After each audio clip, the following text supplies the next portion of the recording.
गुढीपाडव्यानिमित्त ठाणे शहरात पारंपरिक उत्साहात भव्य स्वागत यात्रा जल्लोषात पार पडली. विविध संकल्पनांवर आधारित देखावे, महिलांची बाईक रॅली, पारंपरिक पेहरावातील युवकांची उत्साही गर्दी, लेझिम पथक, ढोलताशा पथक, सामाजिक विषयांवरील आकर्षक चित्ररथांनी नागरिकांचं लक्ष वेधून घेतलं. शहरात सर्वत्र स्वागत यात्रांचा जल्लोष पाहायला मिळाला. श्री कोपिनेश्वर सांस्कृतिक न्यासाच्या वतीनं दरवर्षीप्रमाणे यंदाही हिंदू मराठी नववर्ष आणि गुढीपाडव्यानिमित्त भव्य स्वागत यात्रा काढण्यात आली. या स्वागत यात्रेत यंदाचं हे 26वे वर्ष असून शहरात उत्साहाचं वातावरण पाहायला मिळालं. सकाळी 7 वाजता कोपिनेश्वर मंदिरातून पारंपरिक वाजत गाजत पालखीचं प्रस्थान झालं. जांभळी नाका इथे सिद्धिविनायकाचं दर्शन घेतल्यानंतर ही यात्रा पुढे मार्गस्थ झाली.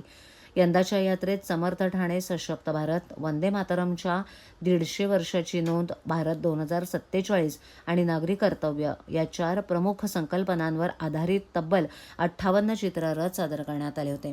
या चित्ररथांच्या माध्यमातून सामाजिक, सांस्कृतिक, शैक्षणिक आणि पर्यावरण विषयक विविध संदेश देण्यात आले. यात्रेत उपमुख्यमंत्री शिंदे यांच्यासह विविध राजकीय पक्षांचे नेतेही उपस्थित होते. तसंच अभिनेत्री सोनाली कुलकर्णी आणि नेहा पेंडसे यांनीही सहभाग घेतला.